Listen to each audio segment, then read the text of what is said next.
Breaking news, Turkish investigators, we are hearing, have now re-entered the Saudi consulate in Istanbul after combing the Saudi consul general's residence. Turkish news agencies report that police wanted to re-inspect a water well at the garden of the residence, ostensibly looking perhaps for any bodily fluids from this horrific story. All this as Turkish media reports gruesome audio tapes of missing columnist Jamal Khashoggi and his last moments. Allegedly, he had his fingers chopped off one by one and was likely decapitated after entering the Saudi consulate 2 weeks ago. This is the Saudis' scramble to stem an exodus of Western guests who were just a week away from attending the high-profile Future Investment Initiative in Saudi Arabia, also known as Davos in the Desert. The dream of Saudi Crown Prince Mohammed bin Salman has morphed into a PR nightmare as financial firms and global leaders, the latest being International Monetary Fund Chief Christine Lagarde, drop out in droves.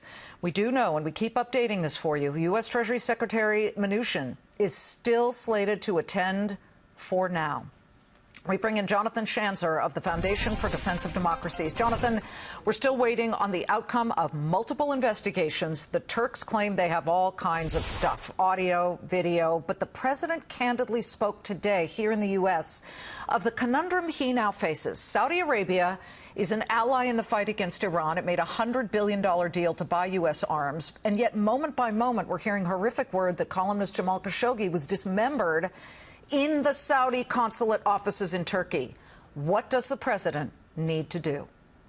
He is walking a fine line, and it is not going to be an easy thing for him to do, but he's going to have to try to figure out a meaningful punishment for the Saudis that would not entirely rupture the relationship. It'll place great strain on the relationship, but not something that would kill it. Now, one of the things that Congress has already suggested is these global Magnitsky sanctions. These are human rights sanctions that can be placed on individuals who are allegedly involved in this murder of the Saudi journalist.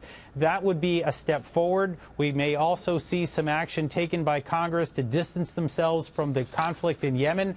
That may placate a very angry but bipartisan Congress right now.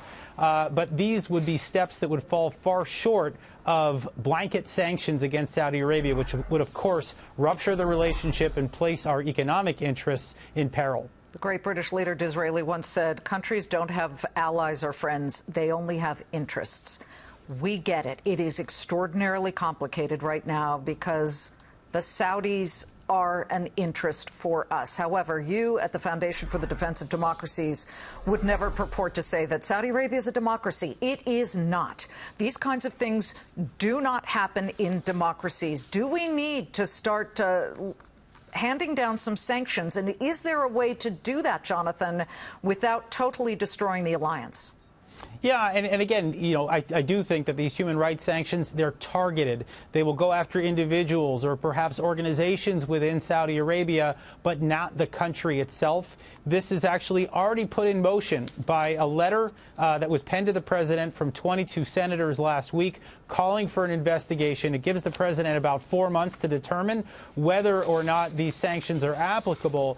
I think the president probably needs to move quickly and to impose these sanctions as soon as we have some clarity on what happened. Like the problem, the of course, Magnitsky Act, which, of that's course, right. prevents foreigners who are accused of human rights violations of getting U.S. visas. I mean, Lindsey Graham, the senator from South Carolina, said, and I quote, "We should sanction the hell out of the Saudis." Right. Well, if you want to go ahead and do that, then you can put some of our weapons contracts on the line. You can put oil on the line. You could potentially have the unraveling of global oil markets. These are things that I'm not sure the United States is prepared to do, not even a very angry bipartisan Congress. Again, I think the trick here is to find a way of punishing Saudi Arabia that's meaningful, but not in a way that's going to come back and hit us in the face. Well, they can threaten to weaponize oil, but we just hit a record when it comes to domestic production, 11.2 million barrels a day of output. And that's certainly encouraging, is it not? I mean, we still import 800,000 barrels a day of Saudi oil, but the more we change the balance here, the better it is. But we don't want to continue to be dependent entirely on fossil fuels, even if we find them here. That's right. I mean, I think, look, if people are really looking to break this relationship, and I'm not sure that's a great idea, but if they are, then the key is to get off of oil entirely. That has been the reason that we have maintained this relationship with Saudi as long as we have, despite all the ups and downs in 9/11, et cetera.